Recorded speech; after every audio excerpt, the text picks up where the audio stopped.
안녕하세요. 저는 이번에 경기도 21학년도 특수학교 임용시험에서 합격한 김세실이라고 합니다. 여기 프린트 보시면 표 하나 앞에 있는 거 그게 제 거거든요. 네, 그거 봐주시면 돼요. 제가 이거 보면서 간단하게 말씀드릴게요. 먼저 제 소개를 하면 저는 지금 시험을 총 4번 응시를 했어요. 근데 이제 4학년 때는 당연히 공부를 안 한 상태로 시험에 응시하고 그 다음에 이제 특수학교에서 기간제 1년 그리고 특수학급에서 기간제 1년을 근무를 했어요.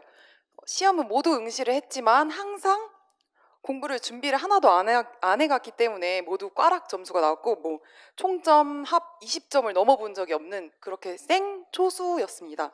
그래서 이제 1년이라는 시간 동안 공부를 해야겠다 마음을 먹고 올인을 했어요. 그래서 이번에는 1차에서 16점 컷에서 높게 점수를 얻고 그리고 최종에서 26등 등수를 얻었습니다. 그래서 근데 저는 제 성격상 되게 체계적이고 깔끔하고 이렇게 공부하는 스타일이 아니기 때문에 맞지 않으시다고 생각하는 선생님도 계실 거예요. 근데 정말 제가 하나도 모르는 제로 베이스에서 시작을 했기 때문에 그런 선생님들 있으면 조금이라도 도움이 될 것 같습니다. 먼저 다른 선생님들께서 앞에서 말씀해 주신 것처럼 전 특수교육학부터 어떻게 했는지 월별로 설명을 해드릴게요. 저는 1월부터 4월까지는 집 본가에서 그냥 인강으로 공부를 했습니다. 그리고 이제 기출분석 하반기 강의부터 5월 달에 노량진에 올라와서 이제 강의를 수강을 했어요. 직강으로. 먼저 1, 2월 달에는 제가 생초수였기 때문에 진짜 어떤 과목에 임용이 있는지도 몰랐고 진짜 기초적인 그런 지식조차 없었기 때문에 이해하는 데 초점을 두었어요. 그래서 그냥 1, 2월 달 목표는 강의를 밀리지 말자. 최대한 직강생들이랑 같은 진도로 맞춰보자 하는 목표로 2~3개씩 하루에 밀리지 않고 강의를 수강을 해왔습니다. 그리고 더 욕심부리지 않고 그때 이제 교수님께서 그 마인드맵 파일을 올려주시는데 그걸 다운받아서 그냥 그날 배운 거를 이제 손으로 그때 뭐 암기해서 작성하지도 않았고 그 기본 이론서 보면서 이렇게 중요하다고 하시는 것을 이렇게 정리를 했어요. 그게 제 1, 2월 달 공부의 전부라고 할 수 있습니다. 이 시기에는 앞으로 더 많이 남았기 때문에 스트레스 받지 않고 최대한 밀리지 않게 그렇게 좀 편안한 마음으로 공부를 준비하는 게 중요하다고 생각해요. 네. 그리고 이제 3, 4월, 5, 6 이렇게 기출분석 강의를 듣잖아요.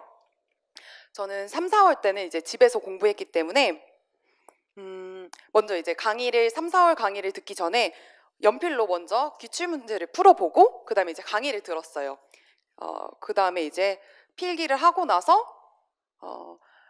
이제 교수님이 말씀해주신 거랑 문제에서 그 관련된 내용들을 모두 거기 빈칸에다가 작성했어요. 다른 선생님들도 이런 방식으로 많이 공부하시는데 저는 막 이렇게 기출문제집을 만드시는 선생님들 계시잖아요. 깔끔하게 한쪽 면은 빈 페이지 막 이렇게 따로 제작을 하시는데 저는 이런 거에 되게 스트레스를 많이 받았거든요.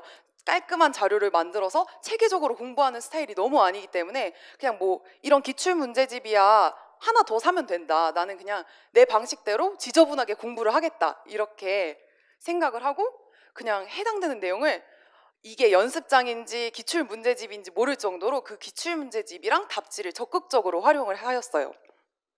그 다음에 저는 되게 손으로 쓰면서 공부하는 스타일이기 때문에 기본 이론 때도 마인드맵에서 이렇게 쓰면서 정리를 했고 이제 기출 때도 이제 다시 그 내용들을 문제집에 쓰면서 이렇게 한 번 더 익히는 식으로 기출 문제도 익히고 내용도 익히는 식으로 초점을 두었어요. 이때도 뭐 한 3~4명이서 기출 분석 스터디를 제가 했었는데 이게 내용이 완전히 숙지가 되지 않은 상태에서 기출 분석 스터디를 하니까 당연히 그렇게 도움이 크게 됐다고 생각하지 않아요. 그래서 이때는 그냥 스터디에 의의를 둔 건 강제로 문제에 노출시키겠다. 그냥 이렇게 생각을 하고 공부를 했어요. 네. 그렇게 해서 3, 4, 5, 6 그렇게 강의를 들었어요. 그 다음에 이제 7, 8월 때인데 제가 진짜 단언한데 이때가 제 실력이 가장 늘은 시기라고 할 수 있어요. 이때는 강의가 문풀 강의가 진행이 돼요. 이때는 교수님이 뭐 정서 이번 주는 정서다 하면은 이제 기출 변형 문제를 내주시잖아요. 근데 이제 미리 공부를 해가지 않으면 그 문제들을 정말 풀 수가 없어요. 저는 첫 주차에는 공부를 안 한 상태에서 그냥 갔기 때문에 하나도 못 풀었어요. 그래서 이러면은 안 되겠구나. 그래서 딱 진도는 정해져 있기 때문에 그 일주일 동안 이 영역을 다 공부를 하겠다라는 식으로 해서 같은 서진 교수님 강의 듣는 중특쌤하고 짝스터디를 해서 토요일이 뭐 강의 날이면 목요일 금요일에 뭐 노량진 카페에서 만나서 인출하는 그런 스터디를 진행을 하였어요. 그러니까 월요일부터 수요일은 그 영역에 대한 공부를 했고 목요일과 금요일에는 거기에 대한 인출 스터디를 하고 그다음에 이제 토요일 날 학원에 와서 기출 변형 문제를 풀고 그렇게 공부를 했어요. 그렇게 이제 차근차근 하다 보니까 실력이 점점 늘어가는 게 느껴지는 거예요. 그래서 이때 가장 중요하다고 생각한 게 짝스터디예요. 짝스터디를 어떻게 했냐면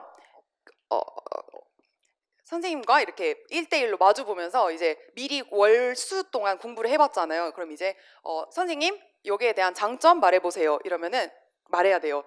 근데 분명히 사람이니까 부족하고 모자르니까 못 말하겠죠. 그럼 이제 다 조금 지나서 선생님 아까 틀렸던 장점 다시 말해보세요. 이렇게 무한 반복을 서로 내가 더 잘해야지 뭐 이렇게 서로 이득을 취하는 게 아니라 진심으로 그 선생님과 정말 친해져서 물어보고 답하고 이렇게 자동화가 되면은 진짜 그 스터디가 정말 도움이 많이 되더라고요. 그러니까 짝스터디를 마음 맞는 스터디원을 구해서 이렇게 같이 진행하시는 게 실력을 향상시키는데 가장 효과적이라고 생각을 합니다. 그리고 저는 이렇게 7월 전까지는 서브노트를 만들지 않았어요. 항상 고민을 많이 했어요. 다른 사람들 다 단거나 하고 서브노트 하는데 나 언제 하고 도대체 뭘로 해야 되지? 이렇게 고민을 많이 했는데 이때부터 이제 서브노트를 만드는 게 아니라 그냥 특꿈에서 그냥 서진 선생님 기반 가장 잘 된 거를 제가 골라서 그걸 주차별로 뽑았어요.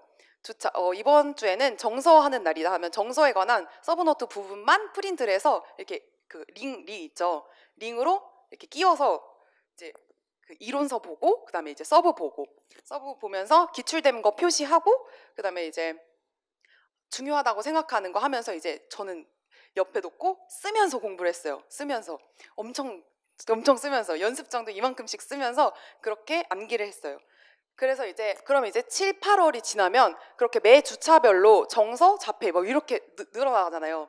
그럼 이걸 링 스프링 제본을 했어요. 그랬더니 여기 보시는 거 봐 같이 이쪽에 있죠. 이렇게 서브노트 2권이 이제 8월 말쯤에 이렇게 완성이 되었어요. 그래서 이거를 이제 달달 거의 내 몸이다 싶을 정도로 이제 같이 생활을 했죠.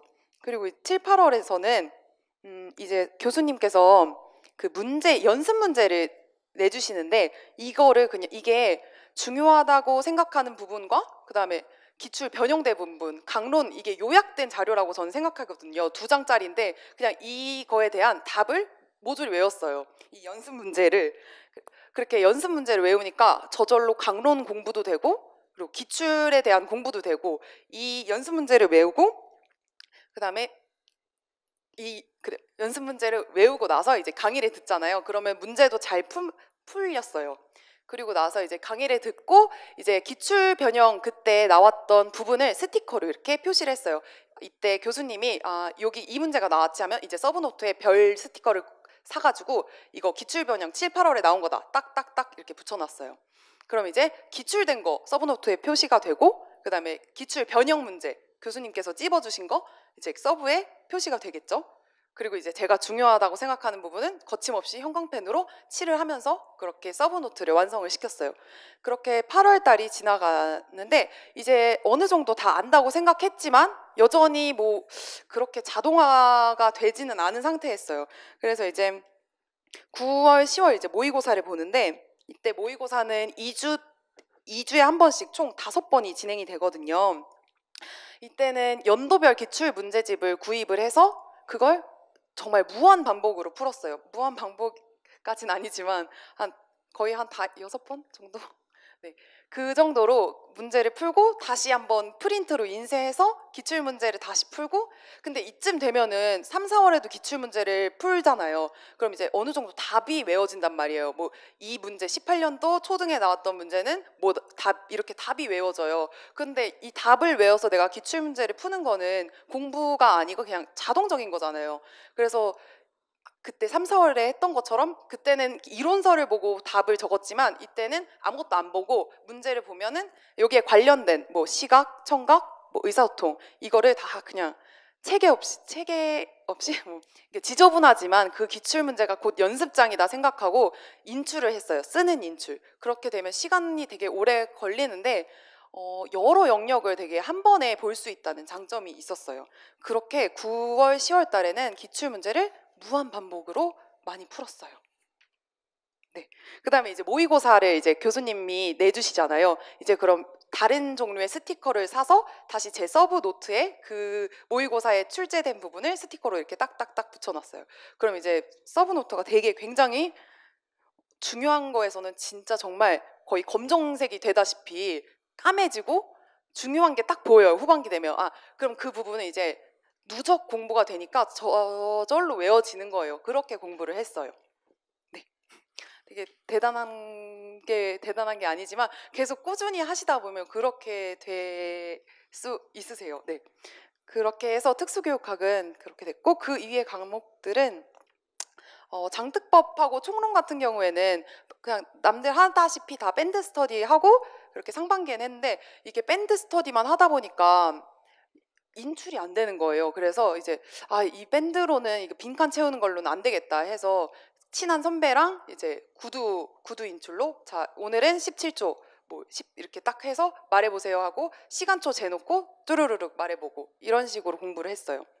그 다음에 이제 점자는 여러분들 뭐 지금도 하시다시피 그냥 카톡 인증 스터디 하시면 되고, 지화는 제가 지화도 그냥 연습하시면은 금방 하고, 초과정이 정말 범위도 많고 전 정말 하기 싫었거든요, 이 초과정이. 근데 여기서 제가 써놨다시피 모형, 핵심 역량, 내용체계, 모형내 이렇게 불렀거든요. 그냥 이것만 가져가자라는 생각으로 공부를 했어요. 진짜 다른 거는 어차피 외워지지도 않을 뿐더러 이거는 확실하게 얻어갈 수 있는 거잖아요. 1, 2점 정도. 정말 단순한 키워드 적기니까. 그래서 이것만 거의 정말 이거는 상반기 지금부터 달달달달 외우시면 돼요. 나머지는 천천히 그냥 인강을 듣겠다. 끝까지 인강을 수강하는 데만 목표를 두고 나머지는 지금부터 외워주시면 편해요. 모형 같은 경우도 그렇고 역량 이런 거는 미리미리 외워주시면 좋을 것 같아요. 그다음에 이제 논술은 교수님 강의 듣다 보면 이제 교수님께서 조를 짜주시는데 그냥 거기에 또 충실을 했어요. 그 3명, 4명씩 논술 스터디 조를 한 6월, 7월부터 짜주시는데 이때 일주일에 한 번씩 써보는 걸로 저는 충분했던 것 같아요. 그래서 서로 피드백 해주고 그랬더니 저도 논술은 만점이 나왔거든요. 그렇게 교수님이 서론, 결론 이렇게 다 그 책에 보면 외워지게 돼 있어요. 뭐 최근 통합교육의 중요성이 점점 증대되고 있습니다. 뭐 이런 식으로 다 매뉴얼이 주세요. 그러면 그냥 저는 생각을 그렇게 많이 하는 스타일이 아니라서 그냥 그걸 또 외웠어요. 그랬더니 그냥 시험장에 가서도 그냥 조금 단어만 바꿔서 그리고 줄줄줄줄 쓸 수 있게 그렇게 자동화를 시켰어요. 그 다음에 네, 몇 번째지? 그 다음에 이제 수험생활 관련해서 말씀드릴게요. 대부분 선생님들이 말씀해 주시는 것 같이 저는 규칙적인 습관이 가장 중요하다고 생각하거든요. 그래서 1월부터 4월까지는 집에서 공부했기 때문에 아빠 출근하면 같이 독서실에 같이 태워다 줘 이러고 같이 출근을 해서 공부를, 저는 그때부터 늦게까지 공부를 했던 것 같아요. 그냥 솔직히 집중은 안 되지만 수험생이니까 아침부터 저녁까지 그때부터 앉아 있었던 것 같아요. 그 다음에 이제 5월 달부터는 내가 노량진에 왔구나. 그러니까 제 자신을 조금 이때부터 학대를 하기 시작했어요. 7시나 8시부터 일어나서 7시, 8시에 최대한 착석을 할 수 있도록 해서 거의 대부분 독서실에 앉아 있고 그랬어요. 그 다음에 상반기 때는 하루 정도는 저는 놀아도 된다고 생각을 해서 제가 하고 싶은 걸 했는데, 저도 노는 걸 정말 좋아하고 친구 만나는 거 너무 좋아하는데 그렇게 되면 제가 제 자신을 컨트롤을 못할 것 같은 거예요. 그래서 친구도 거의 안 만났어요. 1년 동안 3번? 그 정도로 한 달에 한 번도 안 만나고 거의 은둔 생활을 하다시피 공부를 했어요. 전 정말 제 자신을 되게 혹독하게 했던 것 같아요. 그래서 이렇게 결과가 있지 않았을까. 독하게 하는 게 저는 빨리 끝내려면 그게 필요하다고 생각을 하거든요. 그 다음에 이제 계획을 세워서 공부하시는 게 좋은데, 제가 계획적인 사람도 아닐 뿐더러 계획은 진짜 이때 처음 세워봤는데, 그냥 플래너 같은 거 다이소나 뭐 아트박스 가면은 마음에 드는 플래너 하나 구매하셔서 이제 일주일치 계획을 세우고 그거 이제 최대한 지키고 못 지킨 건 다음날 이렇게 미뤄서 지킬 수 있도록 그렇게 계획을 세웠습니다. 그 다음에 이제 체력적인 문제인데, 저는 뭐 운동을 하라는 소리를 되게 많이 들었어요. 근데 운동할 시간이 어딨어, 공부나 해야지, 약간 이런 생각을 가지고 있었기 때문에 운동을 전혀 하지 않고 앉아만 있었어요. 그랬더니 이제 10월 달부터 앉아 있는 거 자체가 너무 힘든 거예요. 그리고 여러분이 이제 느끼실 건데, 운동을 안 하면 이렇게 정말 병든 닭처럼 졸게 돼요. 한 5시간을 제가 앉은 자리에서 졸아봤어요. 6시간을. 이게 체력이 떨어졌다는 소리잖아요. 그러니까 지금부터 나는 체력적으로 자신이 없다 하시는 분들은 미리미리 운동을 하시면 더 좋을 것 같아요. 그래서 후반기엔 진짜 링겔도 맞고 되게 힘들었거든요. 체력적으로. 그러니까 운동하실 수 있는 분들은 꼭 해주시면 좋을 것 같아요. 그 다음에 이제 이거는 그래도 어떻게 사람이 어떻게 공부만 하고 24시간을 보낼 순 없잖아요. 그래서 제 유일한 탈출구가 이제 불 끄고 유튜브 보는 게 제 유일한 보상이었어요. 친구도 안 만나고 뭐 술도 안 마시고 이러니까 유튜브를 한두 시간씩 꼭 봤는데 이게 되게 중독이 돼버린 거예요. 그래서 시험 전날까지 거의 유튜브를 못 끊는 거예요. 근데 이게 절제하실 수 있는 분들은 적당히 하면 좋지만 저처럼 유튜브를 되게 미친 듯이 봤던 것 같아요, 이게. 근데 아침에 정해져 있는 일어나는 기상 시간이 있잖아요. 7, 8시 정도. 근데 이제 밤에 이렇게 보다시피 하면 늦게 잠을 잔단 말이에요. 그럼 당연히 수면 시간이 4, 5시간? 이거밖에 안 돼요. 근데 어떻게 아침에 일어나긴 해야 되잖아요. 그래서 양질의 수면을 못 했던 것 같아요. 그래서 점점 막 입병도 나고 되게 힘들었기 때문에 이렇게 여러분들은 자신의 컨트롤을 잘해서 충분한 수면 시간을 갖고 또 보상도 할 수 있었으면 좋겠어요. 그래서 이제 마지막으로 제가 느낀 임용 공부는 되게 밑 빠진 독에 물 붓기라는 말이 교수님께서도 말씀해다시피 진짜 밑 빠진 독에 물 붓기거든요. 외워도 까먹어요. 그래서 1, 2월 달에는 하나도 몰라요. 정말 하나도 모르고, 그 다음에 3, 4월 때 전혀, 이제 5, 6월 달 때도 이제 기출문제 하느라고 몰라요. 그다음에 이제 7, 8월 때쯤 나도 이제 조금 아나 싶은데 이제 주변 사람들 말하는 거 들어보면 역시 나 아무것도 아직도 모르는구나. 큰일 났다. 그다음에 이제 9월, 10월 가면은 이대로 시험장 가면 되나? 진짜 이거 광탈이다, 망했다. 약간 이런 생각이 다 들어요. 그래서 그런데도 포기하지 않고 계속 꾸준히 물을 부어주시는 게 중요해요. 진짜 모르는 게 당연하고 지금도 모르고 앞으로도 더 모를 거예요. 그래도 근데 포기하지 않고 쭉 계속 그냥 무식하게 저는 공부를 했거든요. 계속 이렇게 포기하지 않고 하시면 좋은 결과가 있을 것 같습니다. 네, 저는 너무 말주변이 없는데 이상으로 마치도록 하겠습니다. 감사합니다.